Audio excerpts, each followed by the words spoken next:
Good afternoon. I'm Michelle Conklin, the Executive Director of the Tucson Botanical Gardens, and I'd like to welcome you to our winter lecture series, which helps fulfill our garden's mission of connecting people with plants and nature through art, science, history, and culture. We'd like to also thank our lecture sponsor, and that is the Weintraub Israel Center, for making this program possible. And we'd also like to welcome their members that are attending via Zoom. So a little over a year ago, as many of our members have heard me tell this story probably a little too often, I received an email from Hannah Rendell, who's the executive director of the Jerusalem Botanical Garden, asking us if we'd like to be one of a select group of public gardens around the country, around the world, that would like to participate in an augmented reality exhibit. So I really quickly said yes, and then got on Google and typed, "What is augmented reality?" So I may not have known what that was, but what I did know that I was going to be an incredible opportunity to work with our colleagues around the world who were really as passionate as we were about bringing new audiences to the public gardens and also art into public gardens. With that, I'd like to introduce our speakers, and please remember, if you have any questions, to put them in the chat box. So first, I'd like to introduce Hadas Maor, who is a contemporary art curator based in Tel Aviv. Maor received her academic training in art history and photography, as well as critical theory and hermeneutics. Since the late 1990s, she has been collaborating with Israel's leading contemporary art museums, holding solo shows of Israeli and international artists, as well as large-scale thematic group exhibitions. In 2015, Maor curated the Israeli Pavilion and the 56th Venice Biennial. In 2019, she was the chief curator of Trace's 7 Action Line, the 7th Biennial for Drawing in Israel. Maor's curatorial work often addresses theoretical notions that pertain to contemporary existences. It strives to identify significant relations between Israeli and established artists. A major emphasis of her work is promoting the creation of new, large-scale, and very site-specific works. She's a lecturer at the MFA program of Bezalel Academy of Art and Design, and regularly contributes essays to artist books, catalogs, and other publications. I'd also like to introduce our second speaker, Tal Michael Haring, is a new media arts curator, artist, and filmmaker with a deep passion for exploring new technological mediums, such as virtual reality and augmented reality, as new artistic and storytelling tools of expression. Tal is head of new media productions at the Gersher Multicultural Film Fund in Israel, creating international co-productions between Israeli film funds and other funds around the world in regards to development and investment in story-focused VR and AR experiences. He served as head curator and producer of Hi-Fi International Film Festival and VR and AR exhibition, which showcased approximately 50 experiences in uniquely designed setups with thousands of visitors each year. Tal is also a lecturer on XR art at Tel Aviv University and at Holland Institute of Technology, helping students develop design-focused virtual reality and augmented reality experience. And with that, I'll turn it over to Hadas.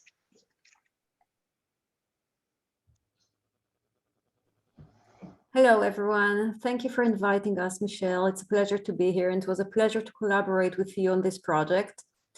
And we're really thrilled, both Tal and myself, to share our vision and our experience of curating this exhibition with you today. So indeed, the exhibition stemmed about a year ago with Hannah Rendell, Executive Director of the Jerusalem Botanical Gardens, in partnership with Candida Gertler, who is co-founder of Outset Contemporary Art Fund. It was the second project that they initiated together, both on the backdrop of the COVID-19 pandemic worldwide, when art institutions closed down and museums and galleries and nonprofit spaces were all closed and shut.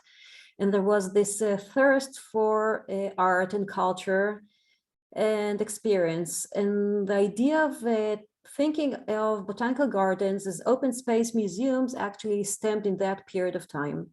This second exhibition was initiated as an augmented reality contemporary art exhibition. It was initially thought of with regard to the Jerusalem Botanical Gardens. When we began working, Tal and me and the core group, we first began researching everything that has been already done in the art field in relation to this technology. It's not a new technology, but it came into the foreground of creation during these past 2 years when all of us had to use more and more digital assistance in order to communicate with family members, with work colleagues, and so forth. So researching everything that has been done, exhibitions and presentations, we realized that we would not only want to curate the exhibition, but we would also like to create a special app that would enable us to have the whole experience of the exhibition on one platform, one holistic approach. And at the moment that we decided to also create the app, then we understood that we could open up the exhibition to additional gardens around the world. And indeed, the exhibition opened in September in 12 different gardens around the world, in the United States, in Canada, in Australia, South Africa, Israel, England, Scotland. So we're very thrilled about this spread of exhibition and collaboration, which is worldwide and which is actually groundbreaking. There's never before been a project on this scale, which included artistic dialogue with artists from around the world and gardens from around the world. And it's really thrilling, and it's emblematic of this moment that we're in, both on the sociological level and on the technological level. I think what we will do, Tal, perhaps now I will let Tal say a few words and introduce himself, and then, not himself, I mean, some general aspects of the exhibition, and we could then go back to the process of work. Tal? So yes, hello everyone.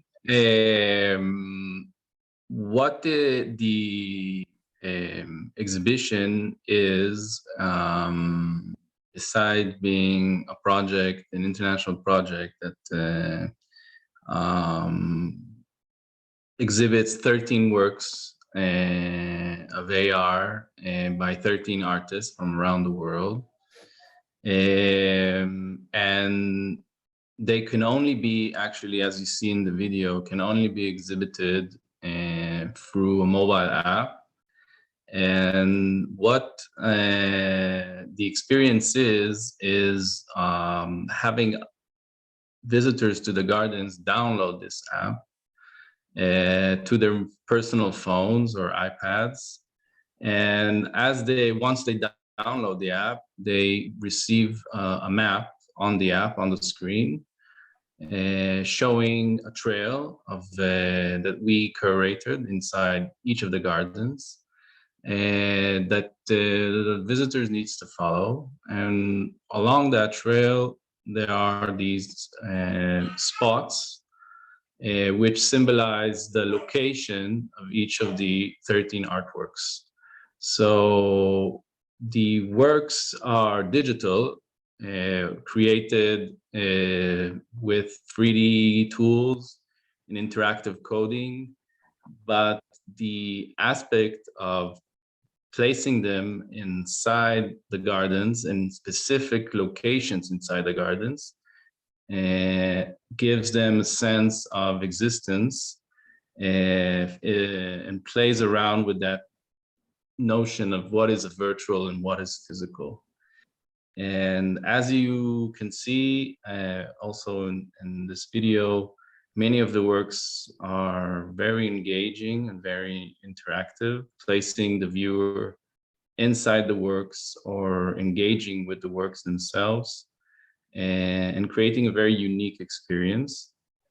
And a lot of the prospect of this project is allowing people to walk around the gardens and experience the nature in fullness, meaning these works are not existent physically, they only can be viewed virtually through the app. But if you choose so, you could see the exhibition. And the themes of the exhibition are relating to relations between man and nature, each work doing so in a different way, according to the artist's philosophy and practice, and giving people the chance to explore nature, but then enter these contemplative spaces and can think more deeply about what that mean, what those relations actually mean through the artworks. Okay, so what we're seeing in the background is just an overview of the works, and I've stopped the rest of the videos as we will see them separately when we discuss some of the works. And I will just go out of the full screen in order to be able to control, otherwise it just runs automatically in a round circle. So as Tal said, the exhibition thematically deals with the relations between nature, culture, and technology, and tries to investigate the altering and developing relationships of mankind with regards to these aspects. Many of the works in the exhibition are triggered to work or to alter upon the viewer's movement towards them or inside them. So in essence, the exhibition at its best offers an immersive environment, which is a digital environment, offering the visitors to enter physically into a digital realm. This duality between being physically on site and experiencing the work digitally refers to a term that has emerged during these past 2 years during the pandemic, which is the phygital. Phygital is a term combining both the physical and digital experience into one. And this exhibition and exhibition of this type offer this duality. So the works are not available online. People can download the app, they can read all the information, they can learn about the exhibition, but they cannot experience the works. In order to experience the works, one must come into one of the gardens, and then walking the trail in each and every garden, revealing the botanics and the vegetation on one level, and the art objects, which are intangible, of course, on the other hand. Where the process of curating the exhibition actually began by Tal and myself meeting, creating sort of a wish list of artists, and then meeting with each of the artists separately in order to think which work may be suitable for the exhibition. As we wanted the exhibition to be a contemporary art exhibition per se, and not a technological exhibition, many of the artists have actually had no previous experience with this technology. There are artists in which thematically their work interested us, and we thought it might be suitable for the exhibition. And then with each of the artists, we decided if an existing work, an existing physical work should be translated into the medium of AR, or a new work would be created upon a previously existing work or idea, or in some cases, a totally new work which was created especially for the exhibition. And when we walk through the exhibition virtually and discuss some of the works, we will be able to address these different aspects in each of the works. So as I said, here we have the list of participating gardens, 12 in total. And we have some views of people walking about the gardens with a tablet. One could view the exhibition with either a tablet or a cell phone, any digital device which can read GPS coordinates, which has Wi-Fi intrinsic into it, would be suitable for that. Following the GPS map, people come upon a space in the garden in which a work is located. There is no physical sign of the work. We specifically did not want people to scan QR codes or to relate to any specific object. But when one is in the vicinity of a work, a pop-up pops on the screen and tells the viewer there is a work in sight. The radius of each work in each of the gardens is about 5 or 6 meters, which means that even inside the garden, there is a specific spot for each work. And one cannot just upload a work anywhere in the garden. So again, the requirement of physically being on site and physically walking about the garden, physically approaching a specific spot is very clear and is part of our concept of the exhibition, the engagement of the full body of the viewer who has to walk and reveal. Then, as we said, the works are established on the screen, and once they're established, one can walk 360 degrees around them and explore them and even walk into them. Many of the works have different experience from inside and from outside. In some works, the sound only operates inside. In other works, the sound is spatial, like in Ori Gerst, and Tal will speak about it soon. The sound is spatial and is different from every angle that the viewer views the work. So perhaps we'll begin by discussing at least 4 of the works more in depth in order to give you an idea of the experience. So here we have a work by Ai Weiwei, a Chinese artist. He's an artist and activist and one of the more well-known artists in the exhibition. Ai Weiwei had never created a work in AR before. It was his first experience. He was a little, I would say, suspicious and worrisome, and we had to actually walk hand by hand with him during the creation of the work to make sure that he feels the work in this new medium corresponds well into his full body of work. This specific work, for instance, is a work which has been created physically in 2017. It was created after Ai Weiwei was detained in China for 3 years. He was in prison, he was homebound, and he had plenty of time to think of the power structures and relations between government and citizen, government and individual. When he managed to get out of China, he was invited to participate in an exhibition which was titled "Good Fences Create Good Neighbors."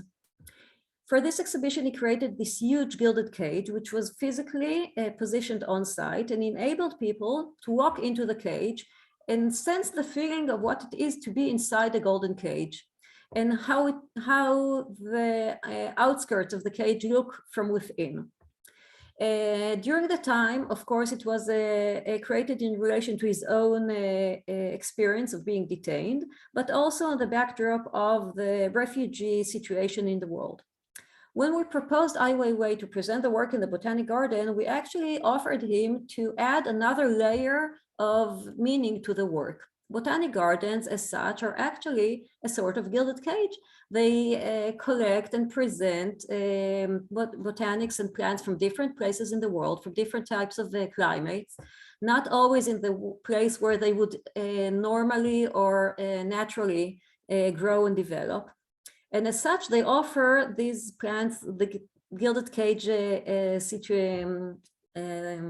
overstructure in order to grow as well as possible, and for us, the viewers, to enjoy them. Not very different from bringing the canary birds from the islands into the palaces of Europe in previous centuries. So this multi-layering and how a work can accumulate additional meaning and additional layers of meaning was one of the aspects when we proposed artists to present works which have already been created before. And here again, we can perhaps, we see the map of one of the gardens, and you can see it's a video, and that's if you. The map is a video? Yeah, the map is a video. Okay, sorry. So this is the video that we probably saw part before.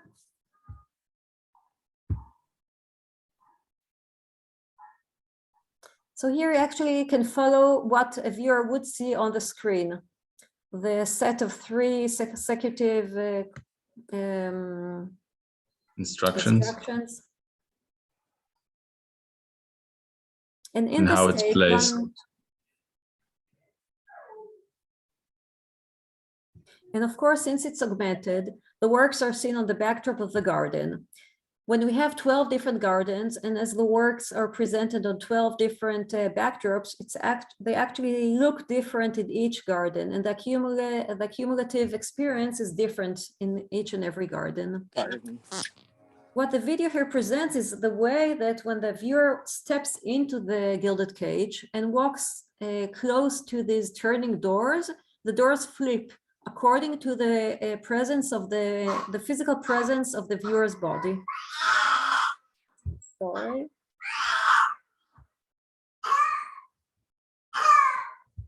Tal, maybe you can take over and I will try and mute myself for a while here. Okay.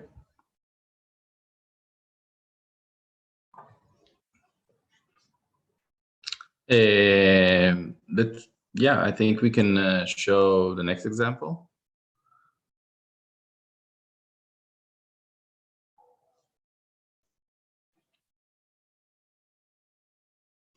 So this is a work by Sigalit Landau, an Israeli artist who is renowned for her practice of dipping objects into the Dead Sea and letting the crystallization process turn those objects into covered in salt objects. And one of the proposals that we, when we approached Sigalit with this project, was let's say a fantasy project that she had for many years that she tried to manifest, which is a salt bridge, a very large salt bridge that she imagined that could go between the West Bank and Israel and Jordan, going above the Dead Sea, and in a way symbolizing the way we could overcome political borders through a natural element. And when we spoke with Sigalit, it became clear that we could actually manifest this idea that she could, it's a very large idea, that she could never really find the way or the funding or convincing politicians to actually do it.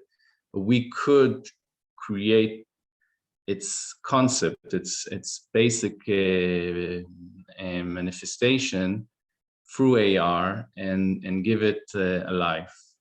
And this is actually something that runs through a few of the artworks in the exhibition, and the power of this technology giving artists the ability to create something that they perhaps could never really create in real life, because this is a creation that is digital, that is 3D, and the work that the artist could have with the technological studio is without borders of thought. They could imagine a structure that is 40 meters high or 30 by click of the button and create the materials and its movement as they imagine, and give it a sort of life through augmented reality, and specifically through this exhibition. And you can see in the video capture of the experience of how massive the scale is, and how people are able to explore this part of the bridge, this sort of a monument of it, and even step inside and explore. Actually, it's not very visible in the video, but you could see inner works of going inside and the monument itself, so seeing the inner cavings of the salt. And by having this kind of a project, this kind of an artwork in this exhibition, and allowing it to be placed in 12 botanical gardens around the world, in a way, it's not only about the object of art or the art object itself, but it becomes greater than itself. It becomes an idea, and that can be spreaded to many people. And in this case, the idea of going beyond political borders and trying to think how we as humans separate from each other when we're all actually part of the same planet.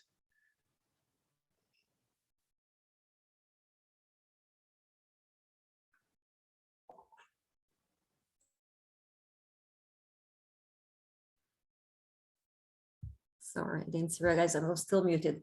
We have here a work by Mel O'Callaghan. Mel is an Australian artist, and again, an artist who's never had experience with AR before, as Sigalit did not have experience before. So really, our proposal for these artists is not only to expand their spread of mediums, but also to investigate how the same ideas which they address in their regular day-to-day work may be expanded into a new realm.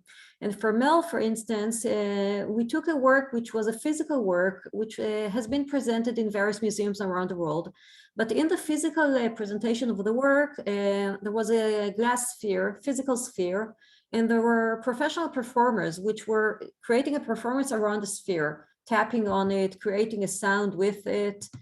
And there was additional sound coming from various instruments around in the room. Her whole work process was created in collaboration with Sabine Ritter, who for many years has been investigating the way that sound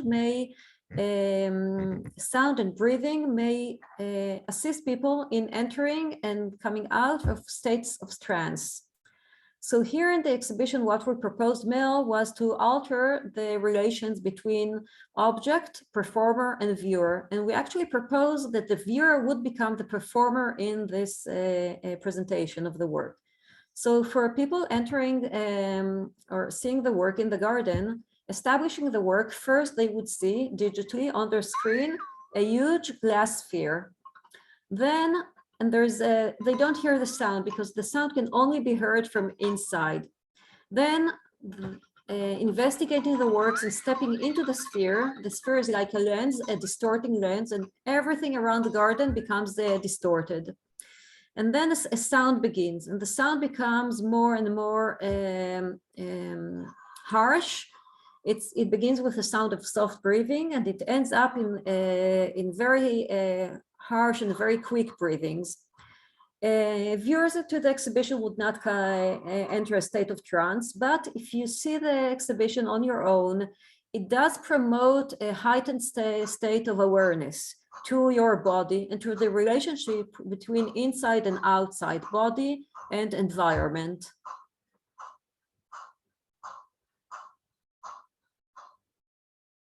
So you see, stepping out, it becomes silent immediately. And if you step back in, you hear the sounds again. So this is specifically a type of work which invites the viewer to explore, to step in and to step out and to experience something. It's an immersive situation which this digital presentation enables us. In general, this work, as other works in the garden, have been positioned in specific spots in the garden. It was important for Mel to always have trees with leaves around the work, as leaves of trees are, of course, the oxygenizing element in nature. For other works, which we can discuss later, it was important to be positioned close to more desert type of vegetation. Here we have a beautiful work by Timur Sikin. Timur is an artist who has had previous experience in various digital realms, and he created the work, totally new work, precisely for this exhibition. Tal, if you would like to present it. Biome Gateway is the name of the artwork. I think the video would be nice too, because it's harder to describe than seeing, but at the heart of this work is the artist trying to think about layers of reality, and there are three layers in this artwork. The first one is once you are, with your phone, seeing the garden and placing the artwork. And the artwork, if you saw at the very beginning, it is sort of a shrine, And once you enter this rockish boulder shrine, you walk into this corridor, and inside this corridor you will see the inner markings on the walls. And at the end of that corridor you see a portal, and once you step physically with your body inside that portal, you are able to see the third layer of reality, which is the celestial world, which is totally disconnected from, or totally disconnects you from the connection you previously had with the gardens. So the first step, you see the gardens and the artwork, you start to go deeper, and once you go really deep, you enter that secluded area. And the concept of the work is actually related to a bigger project by Timur Sikin, and it's sort of an idea of how can he create a religious structure that fits to his own thoughts on what should be the focus today, and what is the most urgent issues that are he believes we should be addressing. And for him, it is the relations between man and nature. It is climate change. And this religious structure, this artistic religious structure that he created, which he calls New Peace, which he has created a few exhibitions around this concept. And by saying a religious structure, I mean he kind of builds signs and texts and symbols and the concepts around this, using the mechanism of religion in order to pass his artistic ideas. And this shrine is actually a shrine of New Peace, his imagined religion. And there are two things about it. One, it's sort of, again, using the concept of a temple or a church or a place that you enter in order to disconnect yourself from your day-to-day life and to be immersed inside what this place offers you to think about and contemplate. And he takes that to extreme by giving you that space where it's only you and the celestial world and stars and this empty landscape around you, leaving you truly with yourself versus nature. And the other thing is the fact that, again, like mentioned before, by having this artwork present at 12 botanical gardens around the world, he can place this shrine inside many places around the world and allow people to enter it and to investigate it and maybe to read more about this religion that he has created, that you can maybe through it understand that yes, maybe we should address the urgency of Earth climate much more and spread the word about it to many, many more people. Yeah. It's also worthwhile to mention that Timur was raised in Tucson, Arizona, and he really wanted to take part in this lecture today, but he's traveling, so he could not join us. Here we have a work by Israeli artist Ori Gerst. Ori has been residing in London for the past 30 years, so he's both Israeli and British to an extent. And the work is a development of an earlier work by him, which was created in 2006 under the title Big Bang. The work takes as its departure point an early Old Masters painting by Jan Bruegel the Elder, which is a painting of a still life flower bouquet. reassembling the bouquet in his studio and then filming it, Ori, for this exhibition, created a situation. Perhaps again we should view the video of the work while we speak. So we see the still life set amidst the nature of the real nature in the gardens. And when the viewer comes up close, there is this bees humming stronger and stronger, and the whole bouquet explodes. After the explosion, you see the petals of the flowers and the bees and butterflies and various insects very, very, very slowly falling back by gravitation to the ground. Despite the fact that the viewer establishes the work on the screen, the feeling is, in essence, is actually a feeling of being amidst this big bang of particles flying around you. And then, as you might hear now, voices appear. These voices are voiceover, which are of three different scholars. One is an art historian, another is an art curator, and they each describe the painting as it was, as it is, as an old master's painting before this explosion has occurred. So actually the voices are reconstructing something that the viewer has actually caused to disintegrate, to explode, and to deconstruct. And this full cycle of creating and destroying is, of course, a cycle which is resonates our climate situation and our position in the world in general.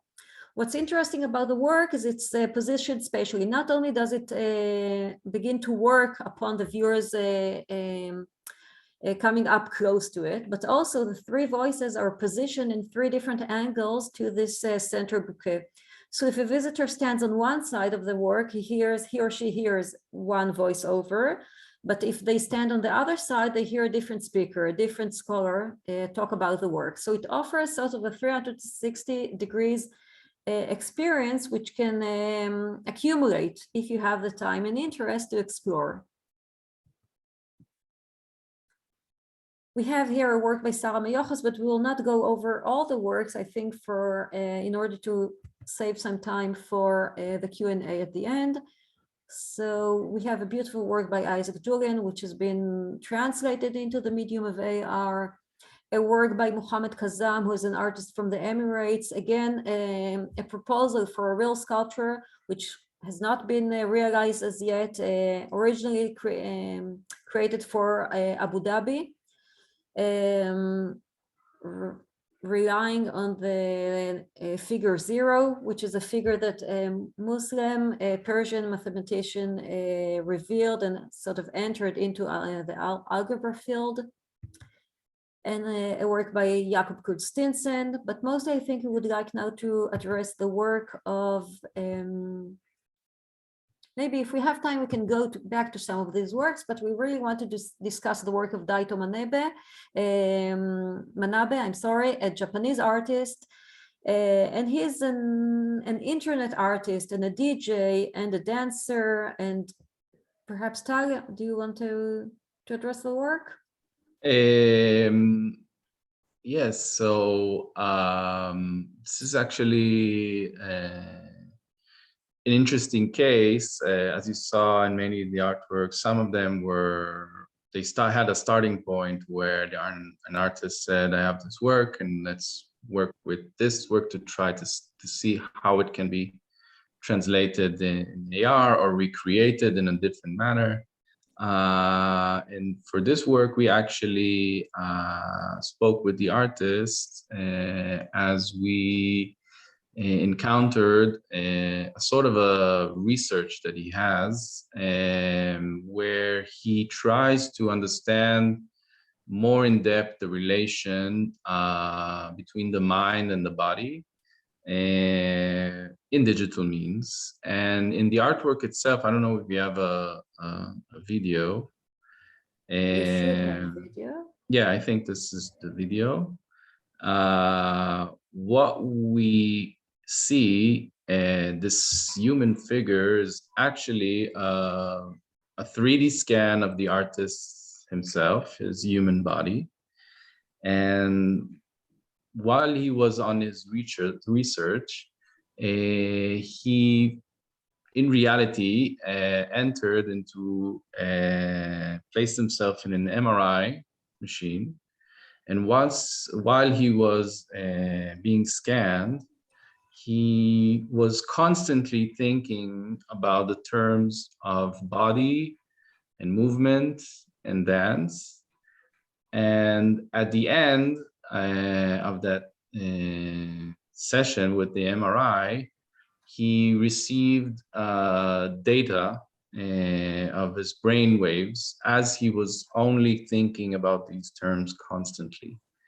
And he took those brain waves and that data that he got, and he managed to transfer the logic of that data into the movements of the 3D body joints.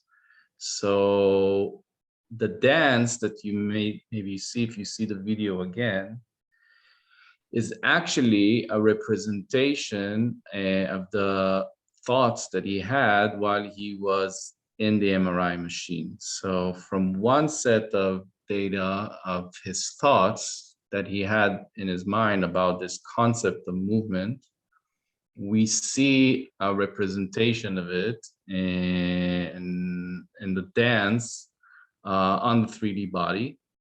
And in a way we can feel one thing that is in his research, he's saying, through this I can create endless types of choreographs and dances and have the mind move the body.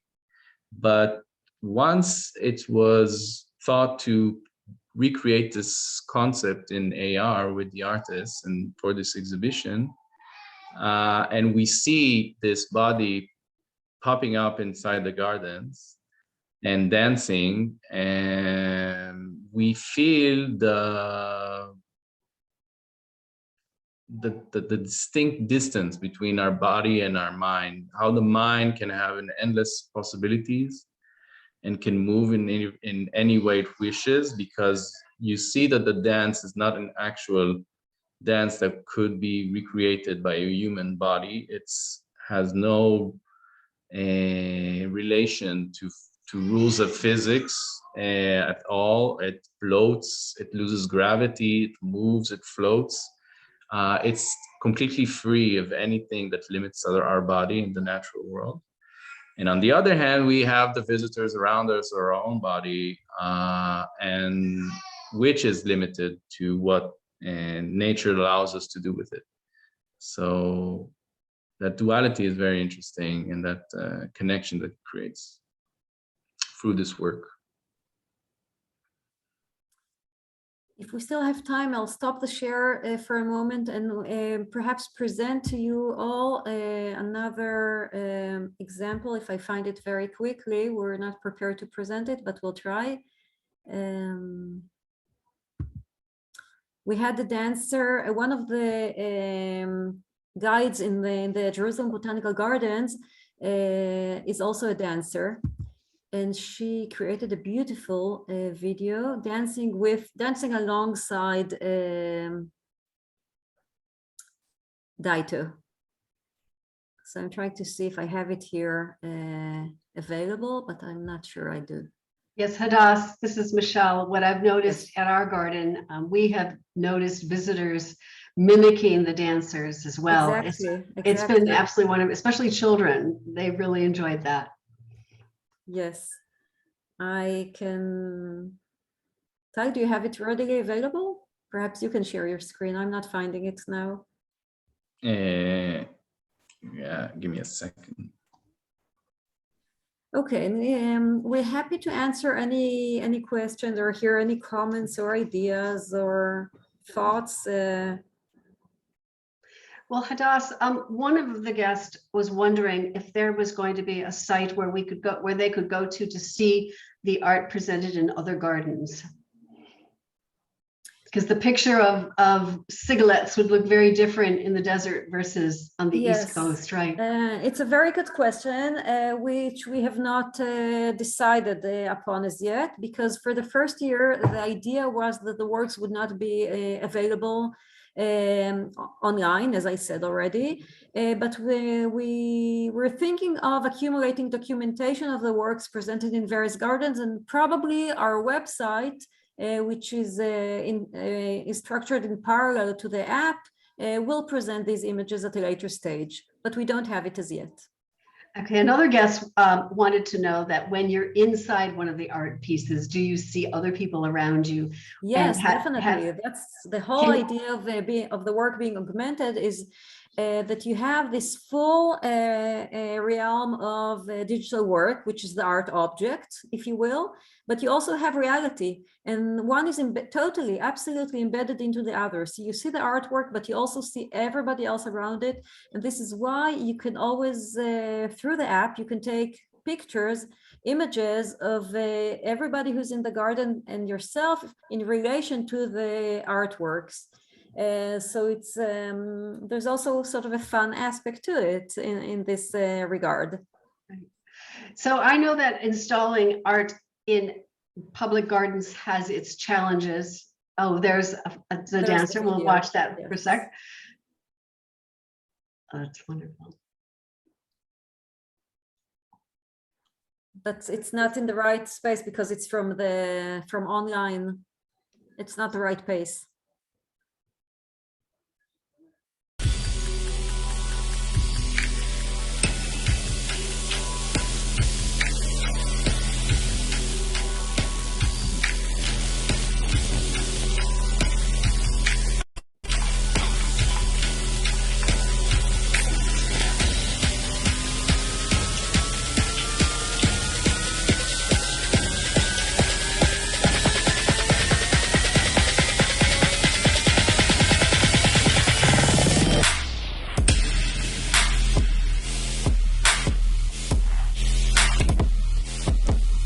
So I thought that was one of the absolutely thrilling, exciting, and heartwarming experiences we saw in relation to the works.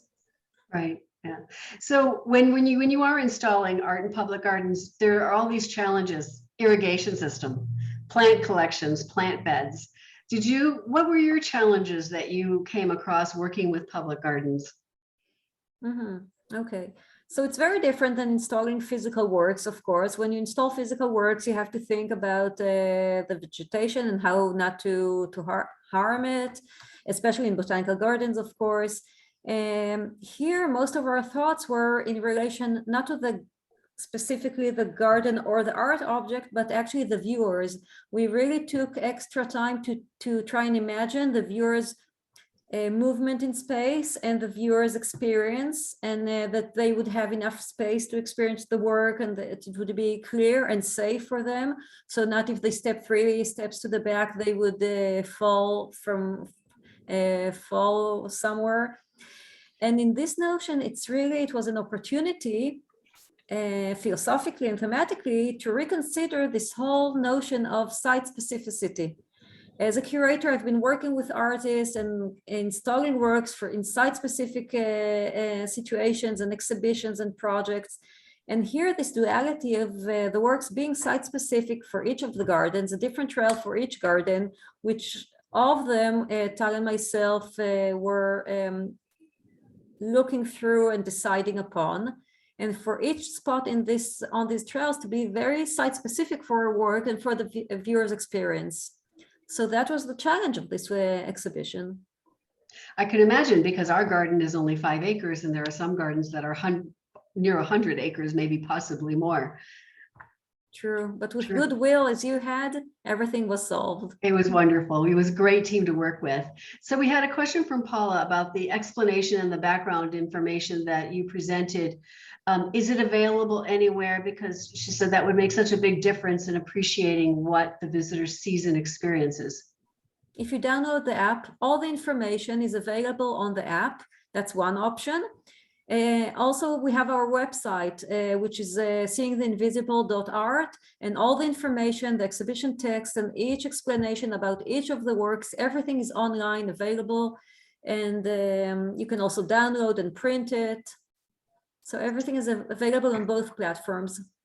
Well, this was such a big project and something brand new. So what was your biggest challenge in developing the exhibit, and what was your greatest reward? Mm-hmm. Tyler, do you want to address, or should I? Maybe you should begin a bit. Sorry. Okay, so I think the biggest challenge was actually to understand how when we rely on a new technological background, how for me definitely, and I think for the whole group, how to still create a contemporary art exhibition and to approach it as we would approach an exhibition in a museum, so as not to give in, or not to stand behind the thematics of the exhibition and the level of artists. Then we had the technological tasks to create an app in I would say a period of half a year. I think more or less that's the time we had in order to create the app, is very, very demanding. And we took a huge leap into faith in doing that. We worked on the application and all the work with a wonderful studio in Copenhagen called Cora.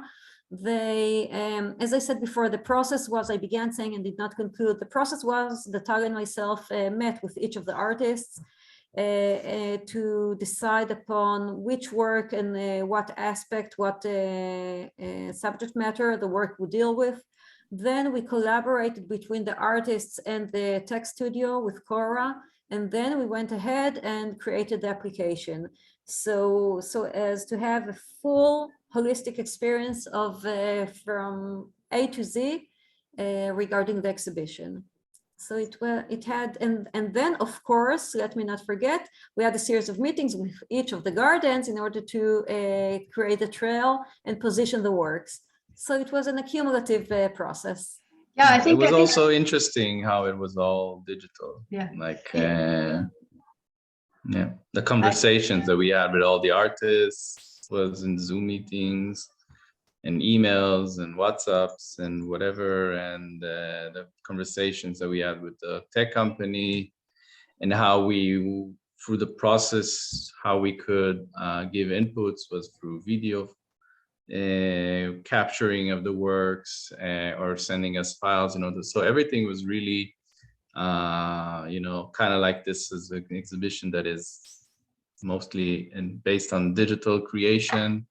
The process itself was very international and very, very digital. And yes, also with the gardens, using Google Earth and video tours and whatever we could. We as curators couldn't physically be in Tucson or other gardens, but we had to use technological means in order to understand how to curate this and how to place their artworks themselves.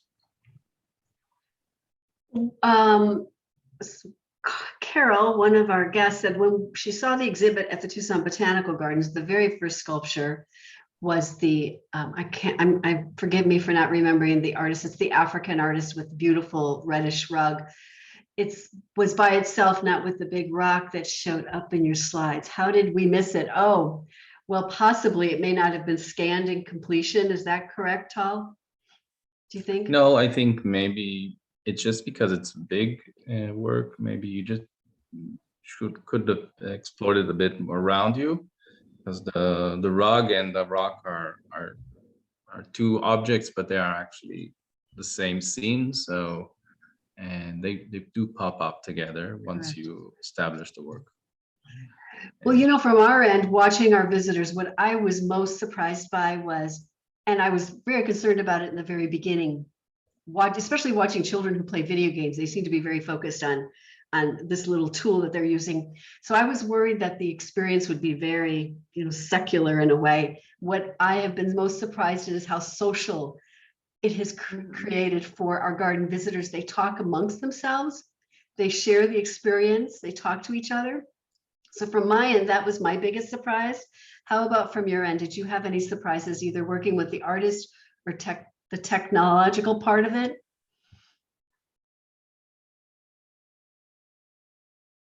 I think we all, like Hadas said, we all took a leap of faith and what this is. There aren't that many examples of this type of exhibitions, of this type of work, of this type of mindset, and this type of scale. So we envisioned and we tried to make that vision come to life. But there are always technological setbacks. You always don't want to say to an artist, we can't do that, because then they will be, if they are at first suspicious of a new medium and a new technology, if you start saying what you can't do, so they're already like, oh, okay, so this isn't exactly what I imagined. So we always try to open it up to the most possibilities, and to give the artist, and to explore really with each one of them something unique in a way that, yes, on one hand corresponds to their own artistic research, but also finds an interesting angle in what this technology, this artistic medium can give them. So that was the rewarding part, I think, is just seeing this coming to life and seeing that these thoughts and ideas are actually possible and they can manifest. And maybe the only thing is that you get this hunger for more, I guess. Yeah. So speaking of more, will this exhibition continue on in the future? I know that it will be at the Tucson Botanical Gardens in most of 2022. We've been looking into this, Hannah mostly. We have additional gardens interested in presenting the exhibition next year. And it's for Hannah to finally decide if we go for another year or not. We don't know as yet. Well, there is interest. It was a wonderful experience for our team. I must tell you that presenting this to a board of directors was a little challenging, because you're signing a contract and you won't be getting any sculptures. It was invisible. It was all invisible. But that's something that we embraced, and we ourselves, we did not understand what was going to happen, but we had such faith in the colleagues at the Jerusalem Botanical Garden and the professionals that you were working with, and such regard for the artists, that we just put our faith in you, and we knew it would work. We appreciate it, and I must say you're one of our best gardens to work with. It was a pleasure to collaborate with you. We saw eye to eye, and we could solve the various problems very, very easily and in a beautiful manner. So we're thankful to you for that. Well, we appreciate that. Well, I think we are just about out of time. I want to thank our guest, and I want to thank the Weintraub Israel Center, as well as our exhibition sponsors here in Tucson, the David and Norma Lewis Foundation, the Couts Family Foundation, Andy and James Plonka, and TCR Solutions. So thank you, everyone. And I would be very remiss as a director if I didn't encourage you all to come to the Holiday Light Show, which is open now until January 3rd. And you must see our 12-foot tall succulent tree and cactus tree that we've created. And things look beautiful. And enjoy the rest of your weekend, and enjoy coming to the gardens. Thank you all. Thank you. Thank you very much.